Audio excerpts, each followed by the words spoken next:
Las historias canónicas de la literatura occidental y las representaciones visuales se basan en gran medida en la Biblia, específicamente en uno de sus temas más discutidos, el Jardín del Edén. La existencia de este lugar ha sido motivo de debate a lo largo de los siglos. Según la narrativa bíblica, el Jardín del Edén marca el punto de inicio de la historia humana. Sin embargo, mucho antes de la aparición de la Biblia, las tradiciones literarias y las leyendas transmitidas oralmente estaban repletas de relatos sobre la creación. Estos relatos han pasado de generación en generación, especialmente en las antiguas civilizaciones mesopotámicas, como los sumerios, babilonios y acadios durante el tercer milenio a.C., así como en la gente de Ugarit y Canaán en el segundo milenio a.C. Todos estos mitos transmitidos relatan cómo todo tuvo su origen y destacan la manera en que la luz y la oscuridad, así como el bien y el mal, se entrelazaban como fuerzas opuestas que dan forma a la vida.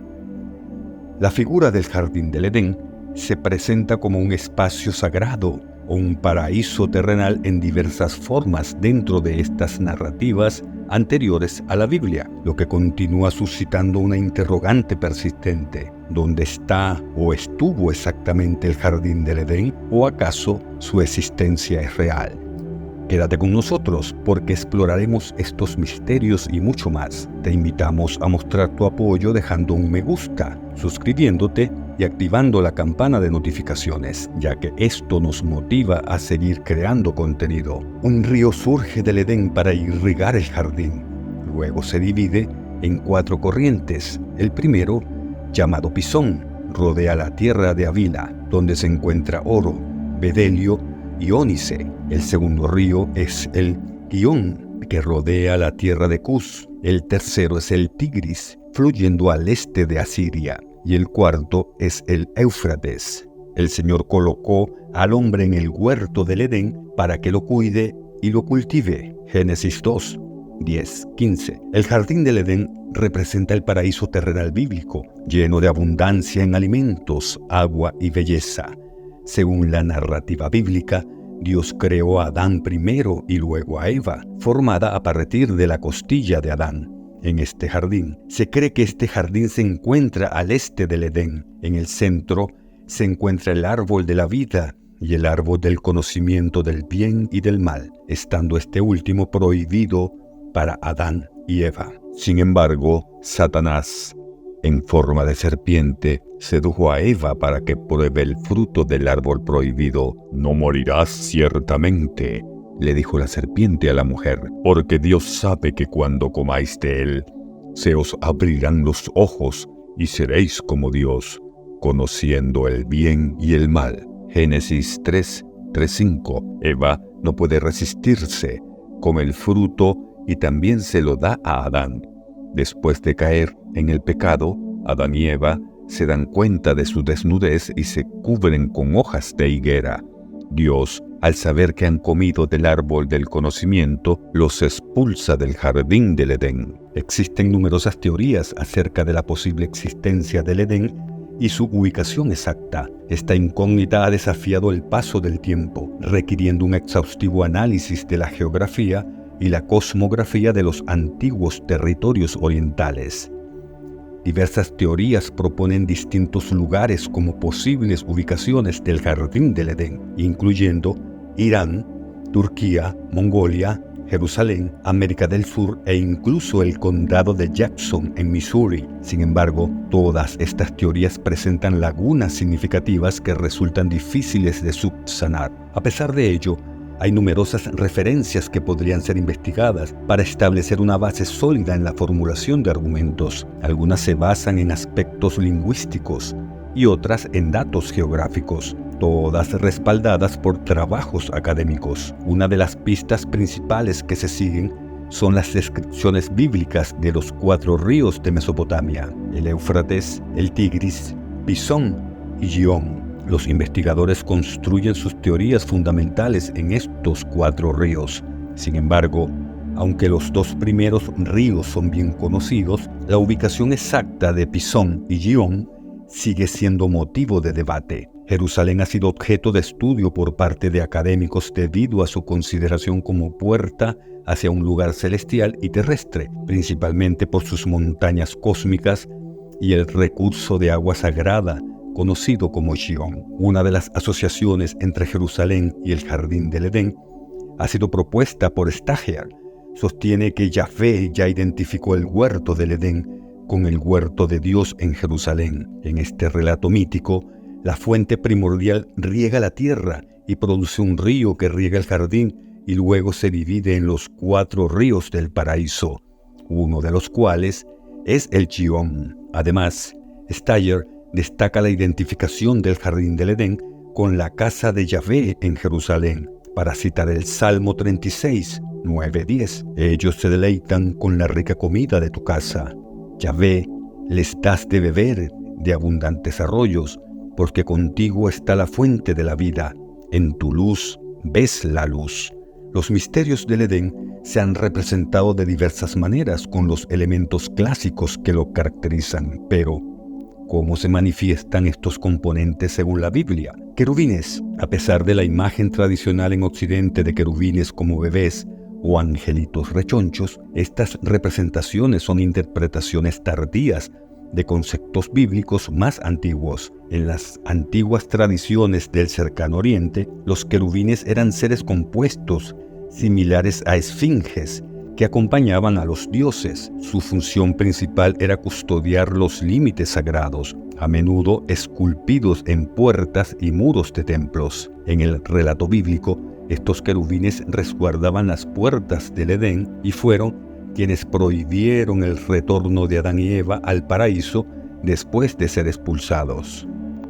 Jardín. Según los estudiosos, el Génesis fue escrito aproximadamente en la mitad segura del primer milenio después de Cristo. Los autores podrían haberse inspirado en los antiguos jardines asirios, creados por reyes para demostrar su dominio sobre la naturaleza. El libro de Ezequiel narra la historia de un rey que anhelaba ser semejante a Dios y fue desterrado del jardín del Edén.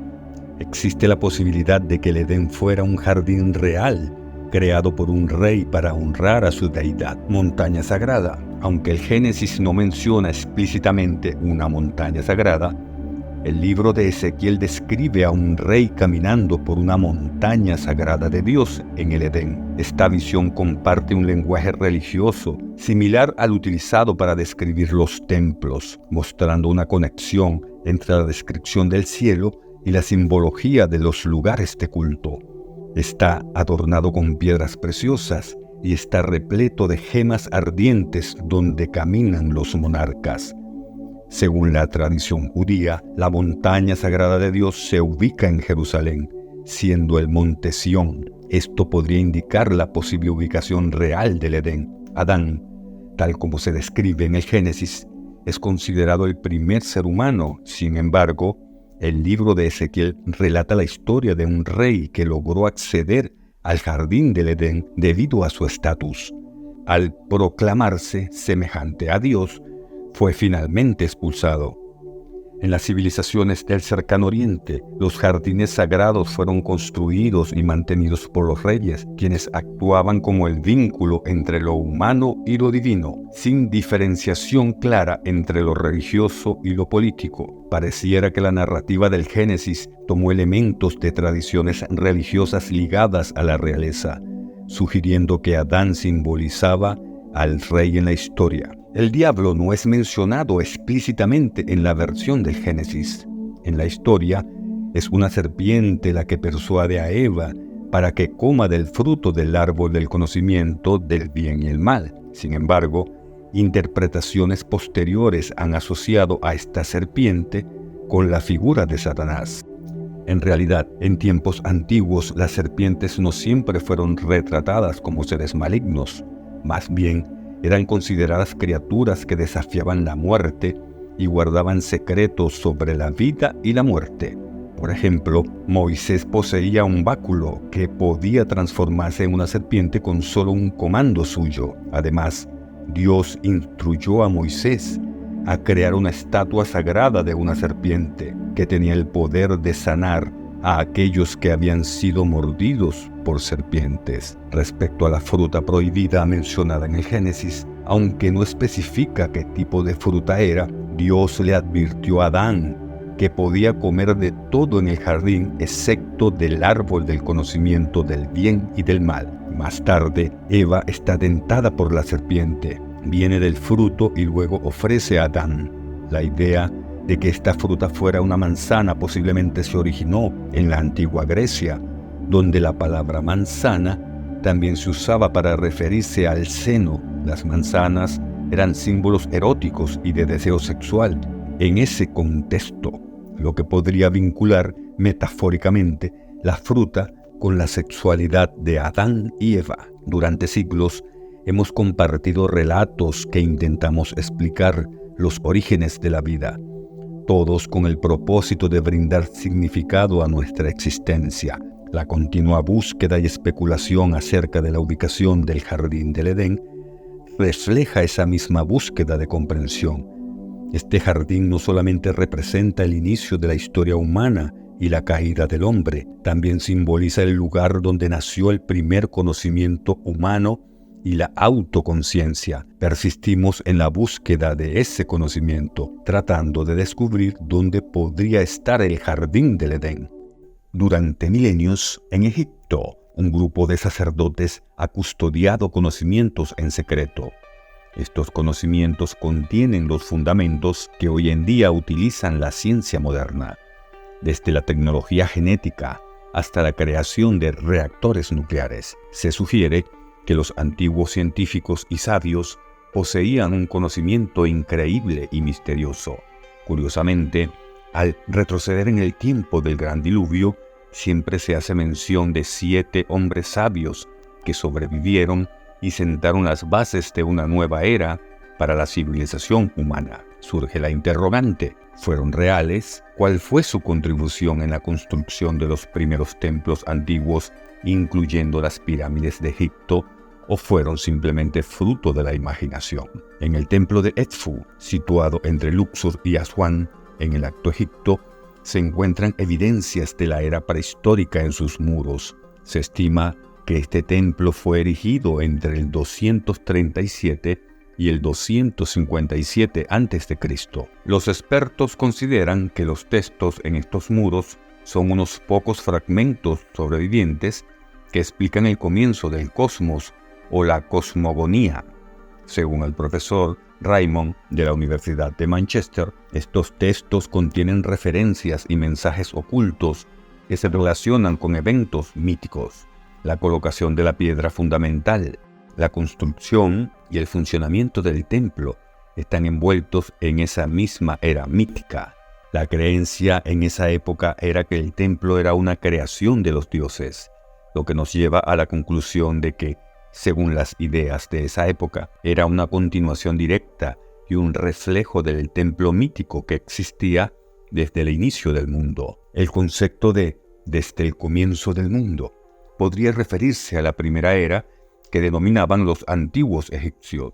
Se dice que los hombres sabios registraron sus palabras y las consignaron en un libro que describe la ubicación de montículos sagrados específicos a lo largo del Nilo. Este libro perdido se titula Descripción de los montículos de los tiempos antiguos. Las inscripciones antiguas en los muros del templo hacen referencia a un grupo de 7 hombres sabios, divinidades únicas que poseían el conocimiento para construir templos y ciudades sagradas. Estos sabios supervisaron las obras de construcción en la colina antigua, asociados por muchos expertos con la ubicación de las pirámides de Giza.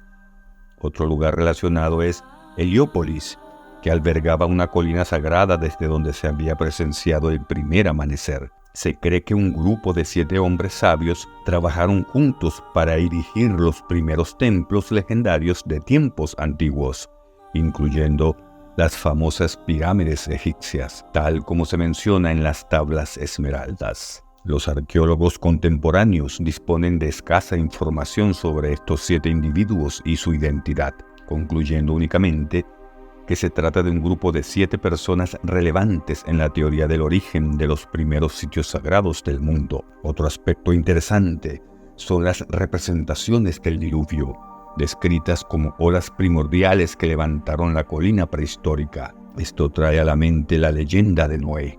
Los 7 hombres sabios también aparecen en otras narrativas, dando pie a la pregunta de si realmente existieron o son producto de la imaginación de alguien. Aunque no existe literatura científica que respalde el origen de estos 7 sabios, tras una catástrofe natural, se presentan en leyendas de distintas culturas de manera muy detallada, lo cual resulta paradójico. La historia más conocida es la del diluvio, donde uno de los dioses decide destruir la civilización debido a su corrupción. Moisés dejó una versión en el primer libro del Antiguo Testamento. En estas leyendas suele haber un elegido, una pareja o un grupo reducido de personas advertidas del desastre inminente. Sin embargo, al despojar estas historias de sus elementos míticos, se percibe una narrativa histórica que intenta explicar el desarrollo pasado de la humanidad. La historia de Noé, que sentó las bases para una humanidad mejor tras vencer al diluvio, no puede ser fechada con precisión, lo que dificulta su asignación a un tiempo histórico específico. Desde 1872 se han realizado hallazgos que sugieren que el relato bíblico del diluvio se basa en fuentes más antiguas, como las relacionadas con el antiguo dios Aya, de origen principalmente egipcio y estrechamente vinculado con Min y Set. En 1849, un arqueólogo británico y su asistente descubrieron montículos cubiertos de ladrillos, lo que impulsó a investigar más a fondo. Descubrieron alrededor de 25.000 tablillas de arcilla, inscritas con informes sobre filosofía, astronomía, matemáticas y registros de ancestro de los reyes que gobernaron al país antes y después de un gran desastre de inundación. Estas tablillas incluían la epopeya de Gilgamesh, la obra literaria más importante de Mesopotamia. Esta epopeya cuenta la leyenda de Gilgamesh, el héroe sumerio que afirmaba ser 2/3 dios y 1/3 humano, y que se autoproclamaba inmortal. La Universidad de Colonia logró descubrir los primeros fragmentos de una antigua obra literaria en el sótano del Museo Británico en Londres. Estos fragmentos pertenecían a una tablilla de arcilla que mencionaba a Gilgamesh, el observador de los cimientos de la tierra y el conocedor de los caminos del mundo. La épica de Gilgamesh, escrita en 12 tablillas de arcilla en forma de poema, sobrevivió porque los conquistadores de Mesopotamia no la reconocieron como una forma de escritura. Las 200 estrofas en los cuartetos de esta épica presentan sorprendentes similitudes con la Biblia, aunque fueron escritas varios milenios antes. Los arqueólogos, al descubrir estas tablillas, no se dieron cuenta de su significado y las enviaron a Gran Bretaña para su traducción. Desafortunadamente, debido al manejo descuidado, muchas tablillas resultaron dañadas y se volvieron ilegibles. Fue gracias al trabajo de George Smith, un empleado desconocido del Museo Británico, que se reveló la importancia histórica de estas leyendas antiguas. La épica relata cómo Gilgamesh y su amigo derrotaron al toro de fuego en el bosque de cedros del Líbano. En su regreso victorioso, la diosa Ishtar se enamoró de Gilgamesh, quien la rechazó debido a sus múltiples aventuras amorosas. Esto enfureció a Ishtar, quien se quejó ante su padre Anu, exigiendo la muerte de Gilgamesh. En respuesta, Anu creó un toro del cielo, pero Gilgamesh lo venció con la ayuda de su amigo Enkidu. Sin embargo, Enkidu fue maldecido y murió esa misma noche debido a una enfermedad incurable. Gilgamesh, temeroso de su propia mortalidad, partió en busca de Utnapishtim, un pariente al que los dioses habían otorgado la inmortalidad. Sin embargo, la historia terminó de manera abrupta, revelando solo una parte de las inscripciones y dejando parcialmente desconocida la historia del inmortal. Las tablillas de arcilla con la continuación de esta epopeya estaban ocultas en las cámaras del palacio de Nínive. Smith estaba emocionado por descubrir la historia que Utnapishtim le contó a Gilgamesh sobre el tiempo antes del gran diluvio. Sin embargo, se desanimó al no poder continuar su investigación debido a dificultades financieras. A pesar de eso, un benefactor de Londres invirtió en la empresa, permitiendo que Smith y su equipo se dirigieran a Nínive para buscar más tablillas de arcilla. Durante las excavaciones encontraron 384 fragmentos de tablillas, incluyendo las partes faltantes de la historia de Utnapishtim. Estas revelaron que mucho antes del diluvio del río Éufrates existía la ciudad de Shurupaka. Los dioses decidieron inundar la tierra y el dios Ea advirtió a Utnapishtim del inminente desastre, similar a la historia de Noé en la Biblia. Estas leyendas mesopotámicas, mucho más detalladas y llenas de información adicional que el Antiguo Testamento, confirman la existencia de un relato similar al diluvio bíblico. Las investigaciones posteriores también respaldaron esta teoría, mostrando evidencia geológica que sugiere un gran diluvio en el Mar Negro, alrededor del 8900 a.C. Este evento catastrófico pudo haber inspirado el relato bíblico. Hallazgos arqueológicos adicionales, como los restos de antiguos edificios cerca de Sinop, en Turquía, apuntan a que personas habitaron estas áreas, probablemente huyendo de algún desastre. Estos descubrimientos amplían nuestra comprensión de los relatos antiguos y su relación con eventos históricos y geológicos. Es intrigante considerar todos estos hechos, ya que ni el Antiguo Testamento ni las tablillas con informes hacen mención de un desastre natural, sino de un castigo orquestado por los dioses. Además, estos textos se refieren a un diluvio que afectó al mundo entero, no solo a una región específica. Por consiguiente, la causa real de esta catástrofe global parece haber provenido del cielo. Se destaca la presencia de más de 300 leyendas del diluvio alrededor del mundo, todas ellas haciendo alusión a un gran diluvio, a un individuo escogido por los dioses y la construcción de un arca correspondiente. Las inscripciones en las paredes del templo nos indican que los 7 sabios surgieron de una pequeña isla que fue aniquilada por un inmenso diluvio. Además, todas las inscripciones coinciden en afirmar que estos sabios provenían de una isla, la cual fue devastada por un diluvio. La mayoría de sus habitantes perecieron ahogados, y los pocos sobrevivientes se establecieron en Egipto, transformándose en los dioses constructores que elaboraron en los tiempos primigenios. ¿Qué pensarías acerca de la historia bíblica de Noé? ¿Es la Biblia precisamente exacta? ¿O quizás hay una historia más enigmática detrás de todo esto que, en última instancia, podría revelar la verdadera narrativa de la civilización humana? Comenta tu respuesta en la caja de comentarios. Te estaré leyendo. Si te ha gustado el video, recuerda mostrar tu apoyo pulsando el botón de me gusta y suscribiéndote al canal y activando la campana de notificaciones, ya que esto nos motiva a seguir haciendo videos.